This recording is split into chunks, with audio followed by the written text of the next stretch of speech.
Hello and welcome to Goblincore Creations, and today we're going to be looking at some of the many fabric options I was looking at when putting together the design for my dress, how they influenced the design for my dress, what I ended up buying, and also a little bit of my design process. I'm very excited to share. I have lace, so much lace. It's very exciting. I grew up loving the whimsical world of fairies and lichen and mushrooms and things like that. My love of those things has stayed with me, and I want to be able to, in this project, carry some of those things that I love into it and kind of create something that I can wear that is a representation of those things that I love and also of who I am as a person. The inspiration that I have been looking at that's kind of guiding where I'm going to move when I'm designing this dress and what I'm going to be focusing on is, I love cottagecore, fairycore, but I am messy and unorganized, and I also love darker colors. I can be pretty light sensitive. Filming right now with all these lights on me, actually I can barely see the camera. I've always been gravitated towards more moody lighting, darker rooms, because that's what's comfortable for me. So Goblincore is where that comes in. I guess I should explain core. If you're not an internet person, you might not understand what this is, but fairycore, a fairy type of aesthetic.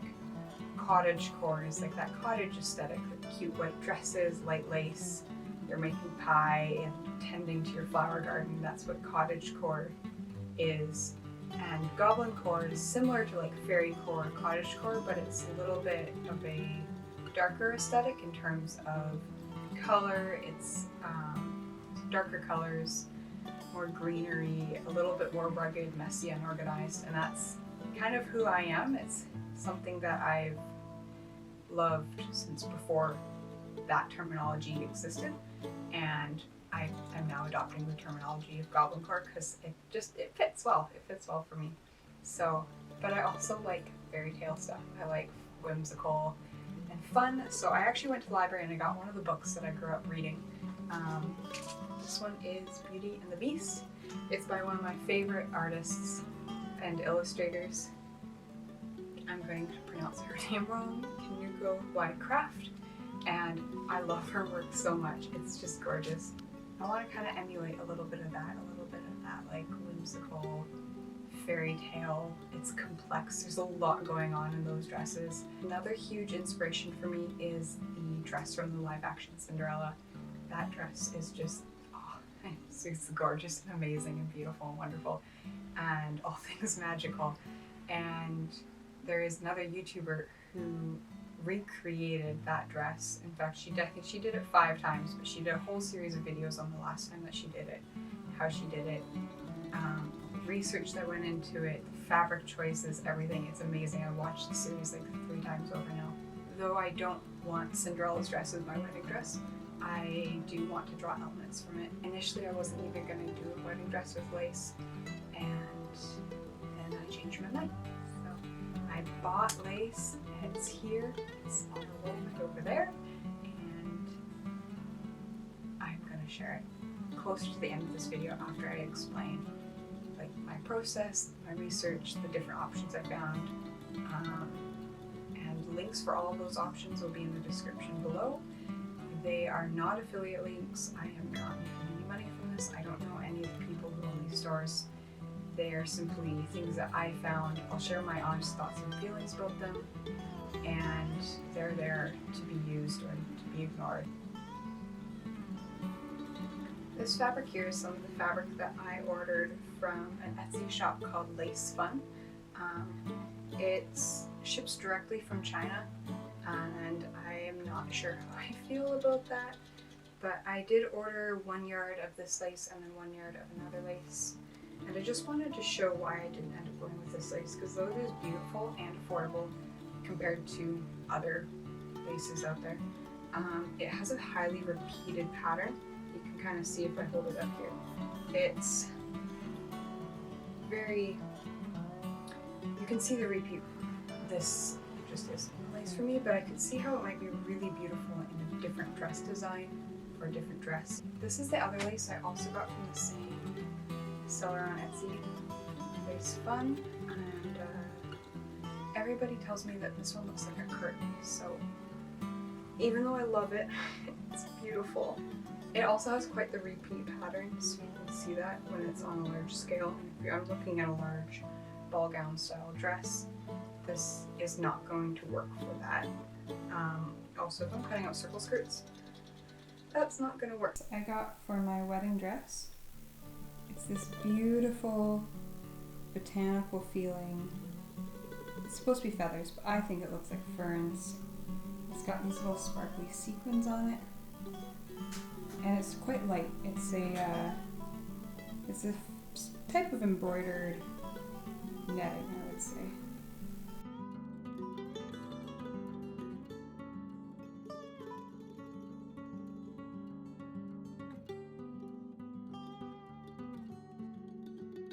So I started researching like other dress designs that I really liked. So I did make a few mock-ups of different corset tops. So I did go dress shopping with my sisters. We went in on a whim, so we didn't even get to bring my mom, and they just fit us in. And so I tried on a number of dresses and quickly gravitated towards a couple. However, I'm really glad I decided to make my own dress and not buy one. These dresses I was trying on were between $1,500 to $2,000, which is not within my budget. The one that I really liked, the crinoline underneath, was so itchy and uncomfortable to walk in. It was a beautiful dress, but I would hate myself for the entire day while I was wearing it. From there, I knew exactly what direction I was going in. I knew where I could focus my attention.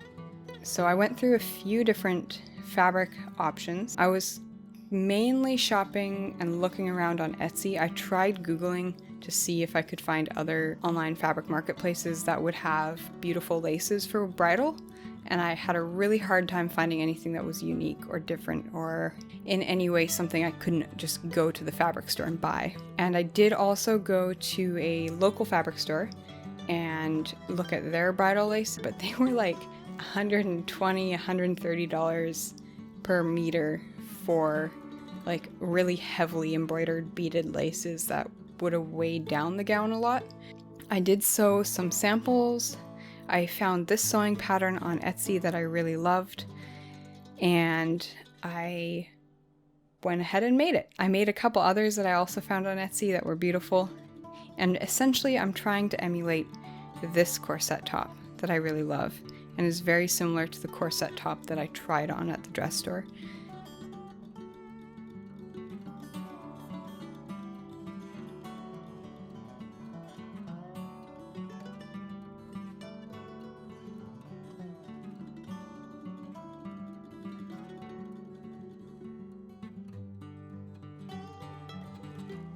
So that's the video.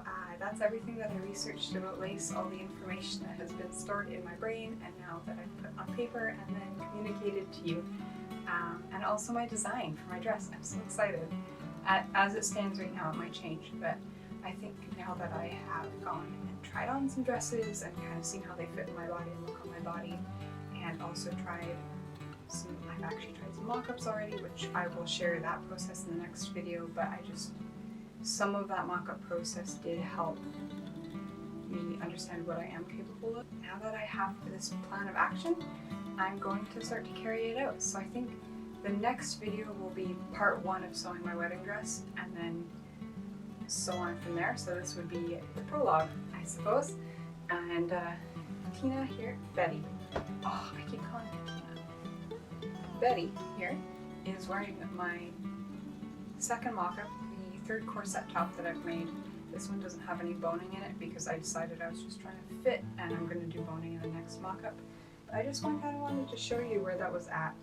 This bodice fits me like a glove. It's perfect. I'm going to put a zipper in the back because I don't even need to lace it. But maybe I'll do like cute buttons or something. But it fits me so perfectly. It's wonderful. It's got this V at the front, which I altered off of the original pattern, and it has, now remember in the last video I said that Betty's surname. Betty's waist is smaller than mine, so I've gathered it here, but this actually fits me perfectly. I was trying to make it go underneath the back as well, but I need to change that a little bit. Yeah, so this is how it's going. It's looking good. I'm so excited. So we're gonna go over that in the next video, which I have already started filming for like the past 2 weeks now, as I've slowly started working through the process of mock-ups and trying things on and testing things. So let's we'll see that in a couple weeks. I think we'll see how far I get. I'm not sure if we'll do a mock-up of the skirt and the bodice, or if we'll just do a mock-up of the bodice in the next video. Ideally, I'd like to do both. So we'll see, and I'll see you next time. Thank you. On a side note, Betty's really huggable. She's like great for hugs. It's wonderful. She's gonna replace my fiance. Kidding, don't tell him I said that. This is what he does.